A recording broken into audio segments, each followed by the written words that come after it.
लेकिन जब भी समय आएगा करने की हमेशा करेंगे, करते हैं ना। मान लो हमें किसी को उल्टा बोल दिया तो हम क्या करेंगे, 99% क्या करेंगे, तुरंत जवाब देते हैं, और 1% उसको होते है कोल्ड रिवेंज। तो हम अच्छी बातें कब सीखेंगे, जब हम अच्छे माहौल में रहेंगे, हमारा शारीरिक बंधन सही रहेगा, हमारा मानसिक सही रहेगा। आज के दिन कुछ चीजें हमारे हाथ में नहीं है, टेक्नोलॉजी बढ़ेगी, बढ़ती रहेगी, हम उसको नहीं रोक सकते। हमारी उम्र बढ़ेगी, वो बढ़ेगी, हम नहीं रोक सकते। हमारे आसपास चीजें बदलेंगी, लेकिन हमें कैसा रहना हमारे हाथ में है।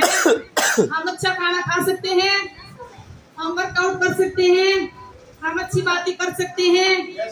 हम दुनिया को बदलने के लिए नहीं आए, हम खुद को बदलने के लिए आए हैं। हमारा जन्म सिर्फ खाना खा के बच्चा पैदा करने के लिए नहीं हुआ है, इसका एक खास उद्देश्य है। जैसे ब्रह्म कुमारी ने उद्देश्य लिया है कि संसार में लोगों को शांत करना है, जैसे फौजी भाइयों ने एक मकसद लिया है कि देश की रक्षा करनी है। तो हमारा उद्देश्य क्या है, एक सिविलियन का उद्देश्य क्या है, क्या उद्देश्य है हमारा, कि हमारा जो फर्ज है हम सही रहे, हमारे विचार सही रहे। विचार सबसे ज्यादा होते हैं। मैं भी एक ऐसी कम्युनिटी से जुड़ी हूँ जहाँ हम लोगों को फिट बनाते हैं, लोगों को मानसिक रूप से ठीक करते हैं। आज के दिन समस्याएं बढ़ रही है बहुत ज्यादा, उसने उसको मार दिया, उसने उसको मार दिया, हम चर्चाएं करते हैं। हमारे हाथ में है कुछ है क्या, हम सही हैं, हमारे मजबूरियां हैं, उनसे लड़ रहे हैं क्या, हमने जो अपना अगला साल आया है उसको पहले से बेहतर बनाया, या बचपन से जो बुरी भावनाओं को लेकर जी रहे हैं। अगर हम वैसे ही जी रहे हैं तो हमारी पढ़ाई लिखाई बेकार है, हमने पढ़ाई को सिर्फ पैसा कमाने के लिए किया है। अगर हमने कहीं नौकरी पाई है तो वहां से सिर्फ पैसा आया है, लेकिन जो मन में गंदगी है उसको कैसे ठीक करेंगे हम, अच्छा वर्कआउट करके, अच्छा मेडिटेशन करके, अच्छे लोगों में रहकर। हर इंसान के अंदर गंदगी है, हर सब के अंदर है। हर इंसान जिंदगी में सुसाइड के बारे में सोचता है, अगर उसको वैसा माहौल मिल जाएगा तो वो कर जाएगा, लेकिन वो 2-3 मिनट का होता है। अगर माहौल नहीं मिलेगा तो वो उसको छोड़ देगा। ऐसे गुस्सा, ईगो, नफरत सब के अंदर है, लेकिन उसको खत्म करने के लिए अच्छे लोगों में रहना है। अच्छे लोग कहाँ हैं, हम उसको नहीं छोड़ सकते, इसने हमें जन्म दिया है। हमारे हाथ में क्या है, हमारे दोस्त हम कैसे बनाएंगे, जो हमें अच्छी बातें सिखाएं, हमें मोटिवेट करें। अगर आप चाहते हो कि आप अच्छी क्लासेस ज्वाइन करें, आप वर्कआउट करें, तो आपके आसपास के लोग क्या बोलेंगे, क्या करेगी बुढ़ापे में फिट होके भर्ती हो रहा है, तने बोलते नहीं बातें, क्यों नहीं, क्योंकि हम नहीं चाहते कि बुढ़ापे में फिट रहे। हम अपने पैसों को जोड़ते हैं बच्चों के लिए, और बच्चों का कुछ पता ही नहीं है। हम बेटों के चक्कर में घुसी हुई है, बेटों के चक्कर में घुसी हुई है, फिर कहेंगे कि हमारे बच्चे मानते नहीं। हम खुद करते हैं। तो हमें अपने आप को फिट करना, अपने मन को कंट्रोल करना है। वो कंट्रोल जब होगा जब ऐसे ही शिविर रोज होते हैं। आज तो धक्के से आए हो आप, किसी का मन घर में होगा, है दूध निकल जाएगा, है सब्जी वाला निकल जाएगा, है ना, किसी का बच्चा लेट हो जाएगा।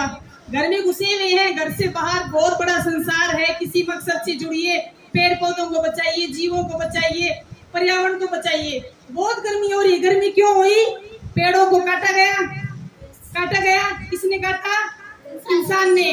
क्यों काटा, काटना बुरी बात नहीं, लेकिन उतने उगाए क्यों नहीं गए, क्या किसी ने कोई पेड़ लगाया है, लेकिन किताबें सबने इस्तेमाल की है ना, किए, बच्चों को एक्टिविटी कराई, इसलिए कर देंगे। तो हमारा मकसद एक किसी खास उद्देश्य से हुआ है जिसको हमें पूरा करना है। ये घर गृहस्थी, झाड़ू पोछा, रोटी सब्जी, नौकरी, ये जीवन का उद्देश्य नहीं है। आजीविका कमाने के लिए इंसान करता है, लेकिन उसके अलावा किसी की जिंदगी हम कितना काम आ रहे हैं, क्या हम किसी का भला कर पा रहे हैं, क्या हमने किसी की हेल्प की, किसी को इग्नोर किया। तो मेरा भी संगठन ऐसा ही है जिससे मैं जुड़ी हूँ, बहुत लोगों को फिट बना रही हूँ। और गर्व की बात यह है कि मैं अपने पापा का सपना पूरा कर पा रही हूँ। वो सीएमपी में थे, बहुत अच्छे ऑफिसर लेवल पे, और जब आज उनको पता लगेगा उनकी बेटी यहाँ गई है तो उनको प्राउड महसूस होगा, क्योंकि उनकी बच्ची का ये सपना था कि वो कुछ करे। नौकरी करना कोई बड़ी बात नहीं है, लेकिन नौकरी के अलावा किसी की जिंदगी में अगर आपने 50 जिंदगियां सुधार दी, 50 डॉगीज को ठीक कर दिया, 1000 पेड़ पौधे लगा दिए, किसी की सेवा कर दी, वो असली जीवन है। तो उसके लिए हमें किसी को ज्ञान नहीं देना है, खुद को फिट बनाना है, खुद को स्ट्रॉन्ग करना है, मानसिक रूप से, शारीरिक रूप से, भावनात्मक रूप से हमें फिट बनना है। उसके लिए अच्छी योगा क्लास, अच्छी मेडिटेशन, अच्छे लोगों में रहना, अच्छी किताबें पढ़ना और अच्छा खाना खाना, अच्छा खाना भी जरूरी है। शादी में जाएंगे तो गोलगप्पे खाने जरूरी नहीं है, कोल्ड ड्रिंक जरूरी नहीं है। इस गर्मी नो कोल्ड ड्रिंक, गन्ने का जूस पियो, नारियल पानी पियो, नींबू पानी पियो। तो हमें खाने को सुधारना होगा, क्योंकि शरीर के अंदर बीमारियां खाने से आती हैं। जैसा खाएंगे हम वैसा होगा। फिर से बोलो, जैसा खाएंगे हम, जैसा खाएंगे हम। अन्न कैसा आ रहा है? गेहूं का ज्यादा इस्तेमाल नहीं करना। गर्मी आ गई, जवार जो खाओ, लस्सी का इस्तेमाल करो, कोल्ड ड्रिंक मत लाओ, घर में पिज्जा बर्गर मत खाओ, बर्थडे के ऊपर पेड़ लगाओ और केक मत काटो। ये परंपराएं हमने अपनाई है अपने सुख के लिए। तो मैं उम्मीद करती हूँ कि मेरा भी 5 मिनट का ये भाषण किसी के जिनमें कुछ योगदान लेकर आएगा। बाकी किसी को जुड़ना है हमारी क्लासेस तो आप मुझसे पूछ सकते हैं। आफ्टर द बैक साइड में हम आपको बताएंगे कैसे हम बड़ा काम करें। मैंने अपने जीवन में 1500 लोगों को फिट कर दिया है, 1500। किसी का बीपी, किसी का शुगर, किसी का माइग्रेन। मैं खुद भी फिट हूँ। मैं ये नहीं कि मैं और वेट में ध्यान दे रही हूँ। मैं 37 एज की हूँ, मेरी बेटी 12 साल की है और मैं एक योगा सेंटर चलाती हूँ ऑनलाइन और बहुत लोगों का वजन ठीक किया है। किसी का माइग्रेन, किसी के घुटनों की समस्या ठीक की। और कोई अकेलापन था, किसी के घर में बच्चे नहीं है, बच्चे अमेरिका सेट हो गए, माँ बाप को कौन संभालने वाला कौन है? हम संभालते हैं, क्योंकि पैसा सब कुछ नहीं होता है। तो हमें अपने लिए जागना है, अच्छी क्लास में जाना है, अच्छे लोगों में रहना है। तो हम धीरे धीरे हर रोज बेहतर हो जाएंगे, ताकि जब मृत्यु आए तो हमें कोई अफसोस ना हो कि मैंने ये काम गलत कर दिया। गलतियां हो लेकिन गलतियों को दोहराए नहीं। धन्यवाद सभी का और सभी जी का धन्यवाद।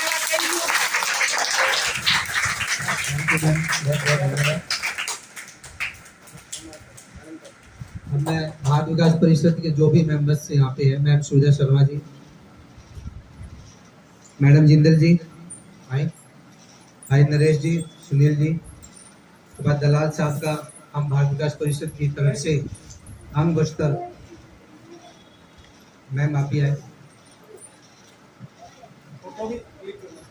फोटो तो नहीं हो पाएगा, फोटो खोल दो।